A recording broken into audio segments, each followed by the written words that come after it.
promising, the whole world you're going to knock the guy out, which is a mistake. You can use a strategy of saying to the person, look, I'm going to knock you out in 3 rounds. But you know what happens psychologically when you cannot meet that promise? You're putting yourself under a lot of pressure because you're saying, uh, I couldn't finish this guy. I'm gonna let a lot of people down, and then the pressures build up, and then you do things that was not part of your plan, or you do things that are totally against or contrary what your corner is saying to you. You know. So the question back again is: was that performance of SURIEL Matias simply fluid? That he wasn't, he was influenced by the fact that he was in the island, or was this guy Paro a real good deal, a guy that really, you know, uh, gave Matias, the best fight, and he's only beating actually, clear beating, because the first time he lost, it was, you can debate that because he went back and avenged the loss, but that one was not a beating, but it was a clear loss. There was no question. He accepted that he lost. Okay, so the fact that he decided to change the trainers, I don't think that's going to be a difference. I mean, sometimes it's better to have trainers that are going to push you to the limit. I'm not going to treat you pampering because you're the champion and let you go get away with with few things that the coach know it might be detrimental to the plan and the strategy and the preparation for the fight, for that matter.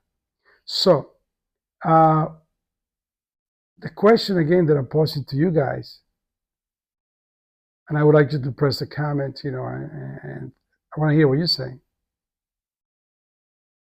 Was that the end of SURIEL Matias, what we saw there in Puerto Rico? Or can SURIEL Matias bounce back stronger than before? The fight that he's doing now I'm just looking at, he's fighting this Saturday, pay-per-view, which, really, that's, I know SURIEL Matias is good. He has his own, his own pedigree. He was creating a track record. People were willing to pay to watch SURIEL Matias at one point. I mean, before that fight, I was one that said, Matias is the real deal. He is good. He was good enough to beat a whole bunch of guys. But I'm always, questioning his defense. Matias, uh, he has a lot of offensive power.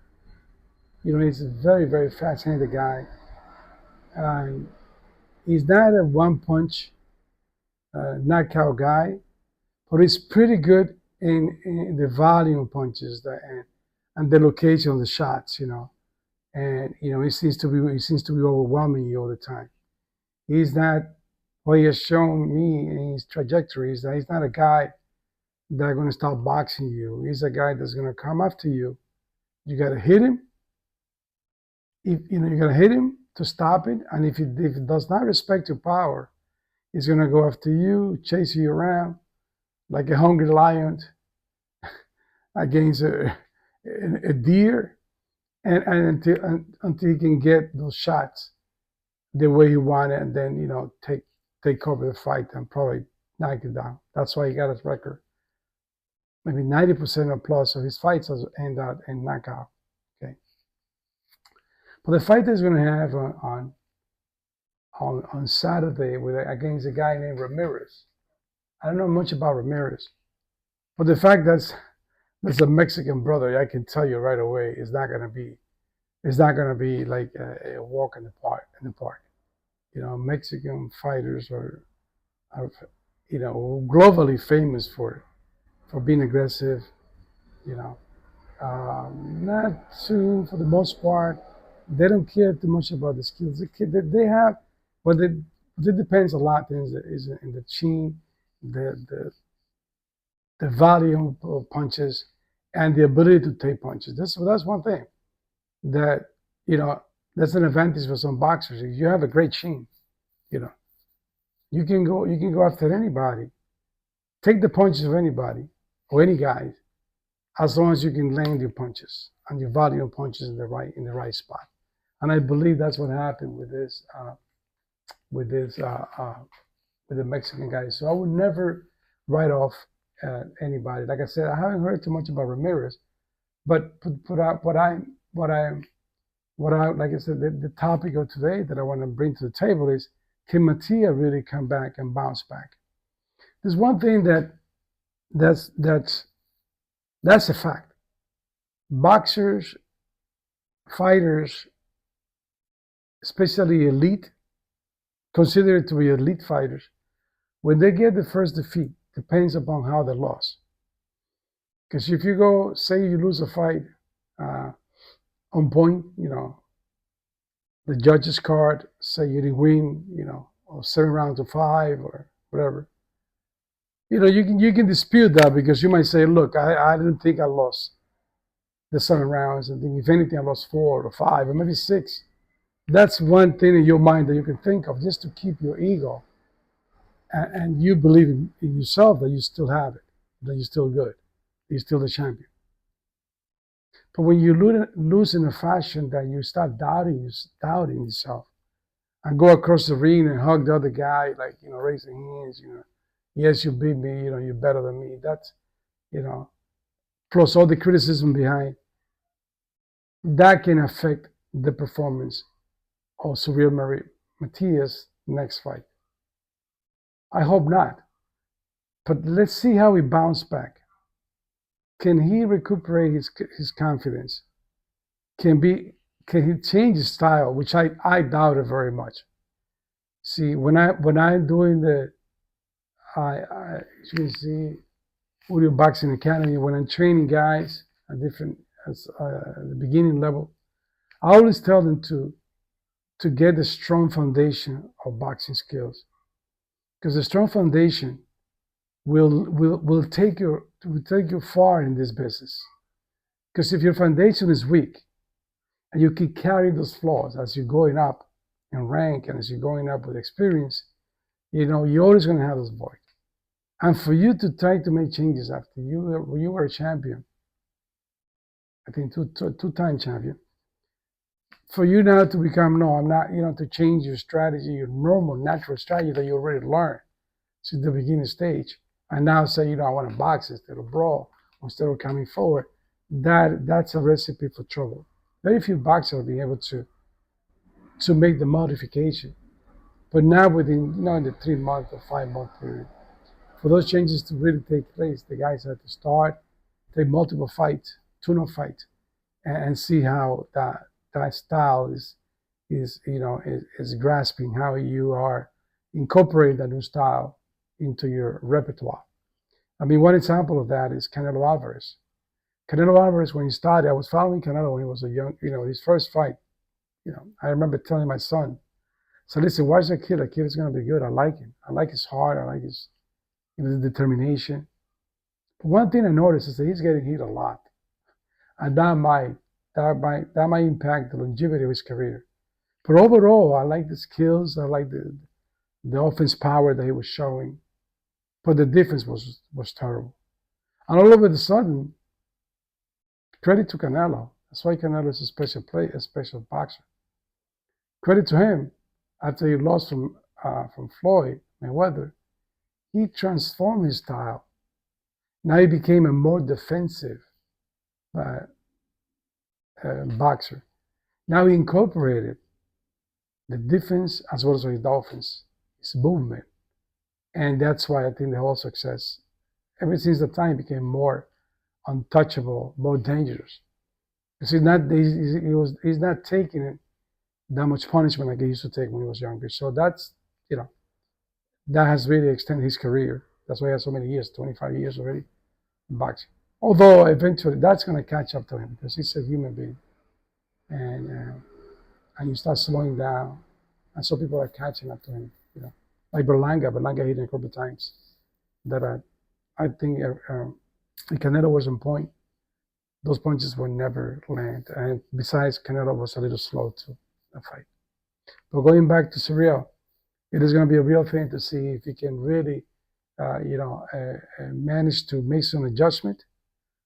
Like I said, going back, changing coaches, changing corners is not going to help at this stage.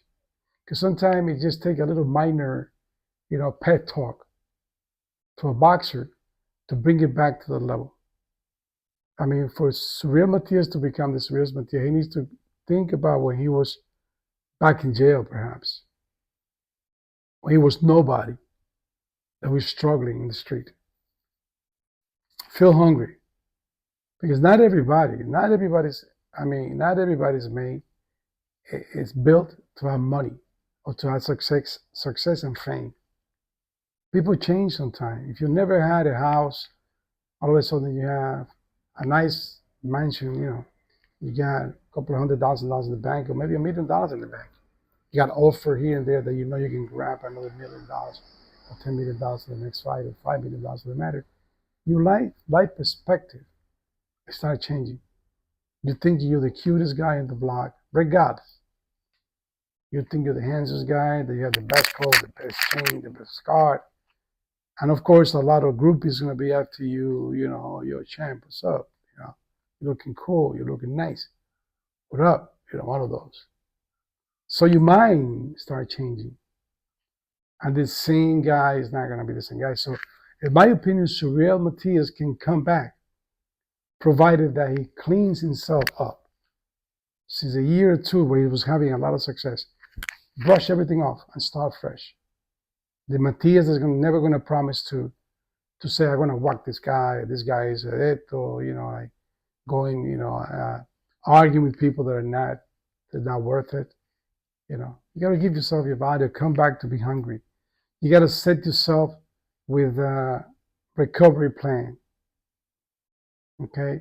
If you got 5 more years in boxing, as a professional boxer, project to see how much money can he make, how much money can he generate if he continues if he wins and gain again the respect, and not only the respect, but the way the public was looking at him. Because a few months ago, before he fought this guy, Surreal Matias was a topic of discussion for every top dog in the division. People were saying, no, I don't want to fight this guy. This guy's an animal. No, this guy's great. Forget about Surreal Matias. I want to avoid this. I want to go to somebody else, an easy fight. So everybody was kind of respecting him for what he has done in the ring. He need to create that persona. He need to humble himself. Don't try to be too cute at this point. Just come back humble, beat the guy. Hopefully, he can beat the guy convincingly.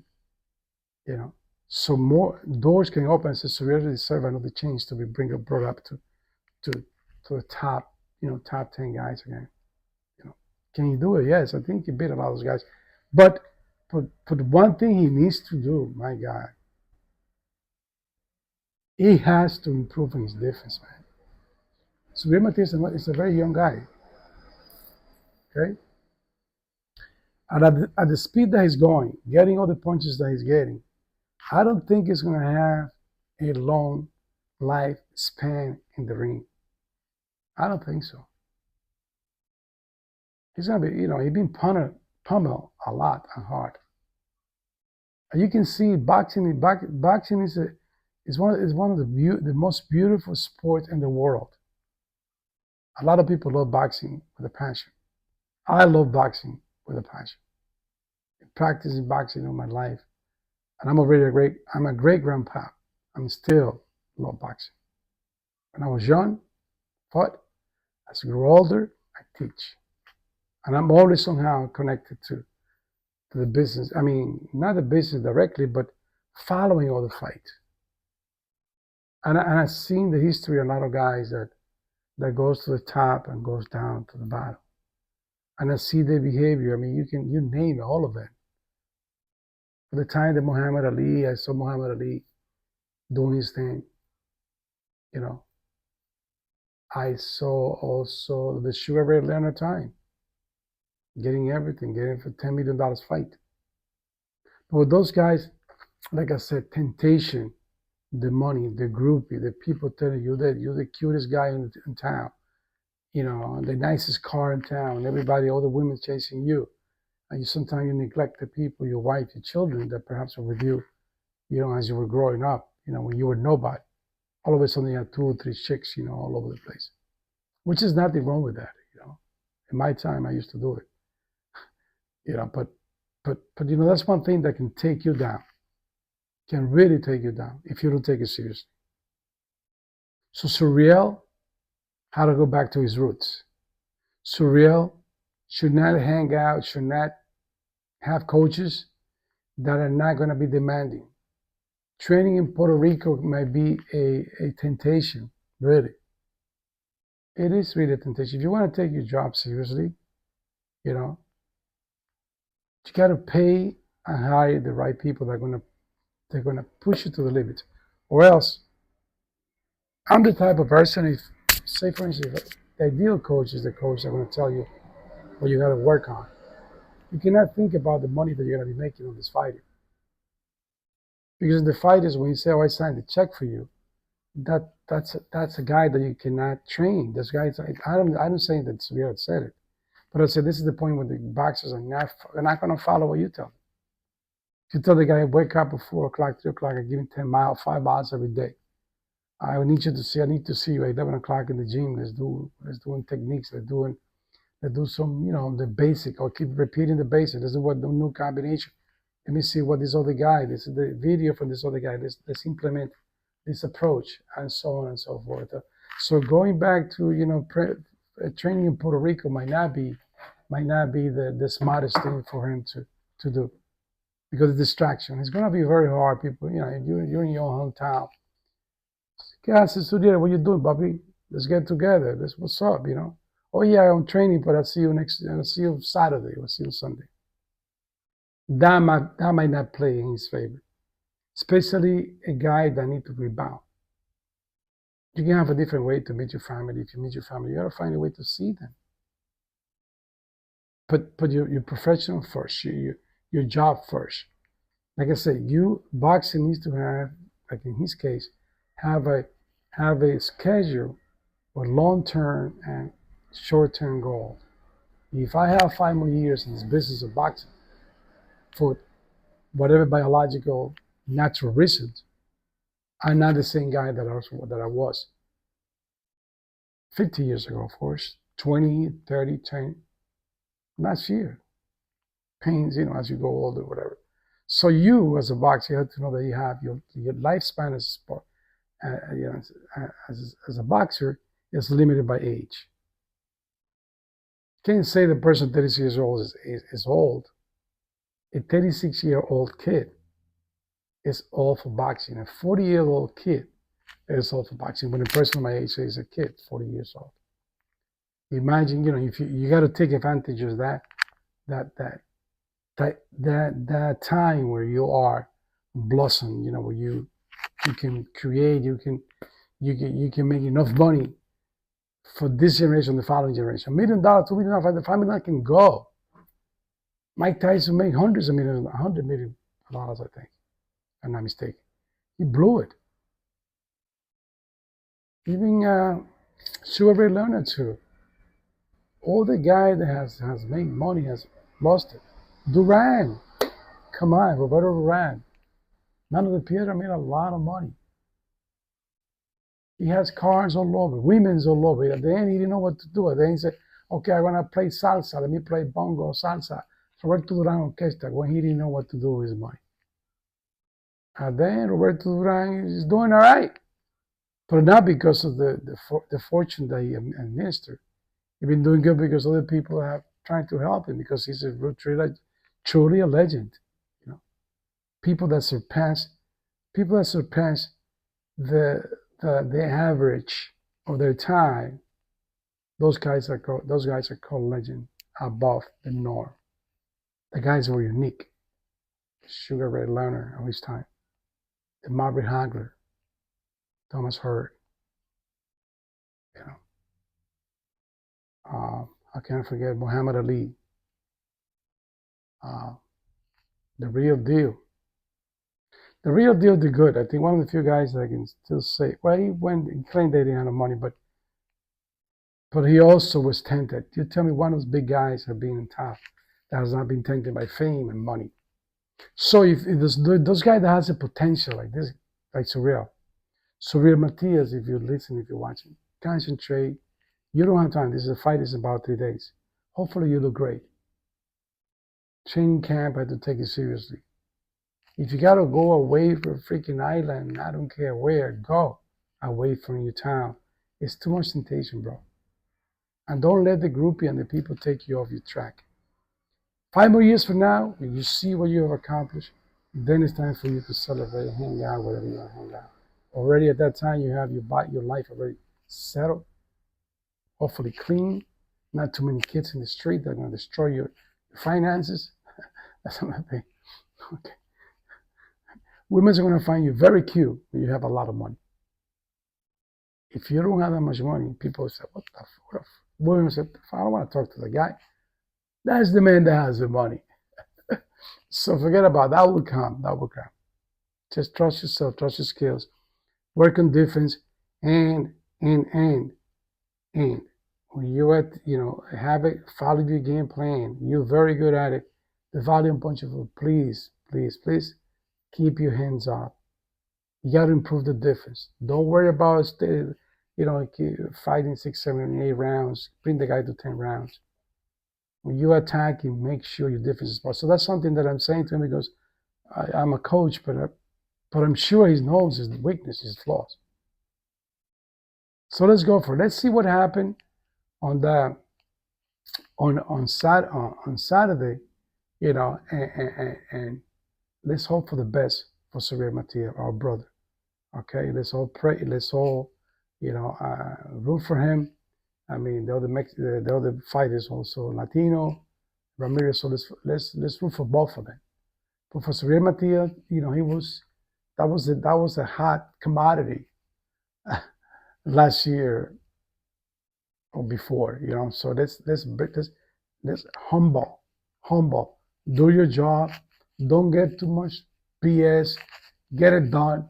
Move on. Let's see if we hit this guy. If you can beat this guy convincingly, don't go for the knockout. If the knockout comes, great.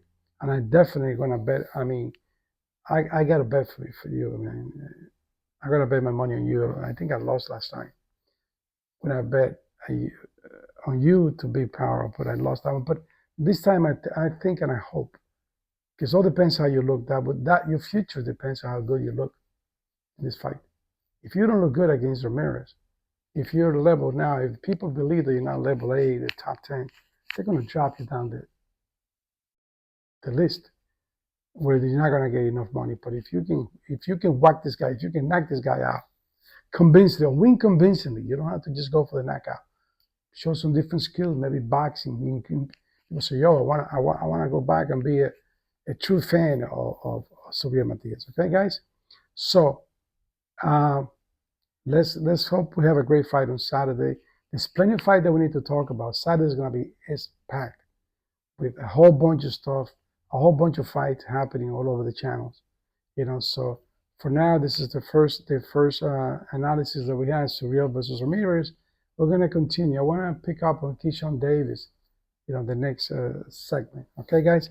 God bless you all, let's pray for the best. Don't forget to register to the channel, Boxing Regular Fan, subscribe, press the like button. It's for free. We have great lessons every Saturday and Sunday for beginners. Boxing for beginners is becoming is increasing and growing little by little. Thanks God. We just started, but we're trying to share with the guys, the new generation, just for the basic. I know most of the guys are watching the show. I know that they have they're involved in boxing one way or another, or they like boxing. But having the training classes for beginners, it is great because I know you're reaching out. I'm reaching out to a lot of people. God bless you all, guys. Okay, stay put. Take care. See you soon. We're not coming to fight on Saturday.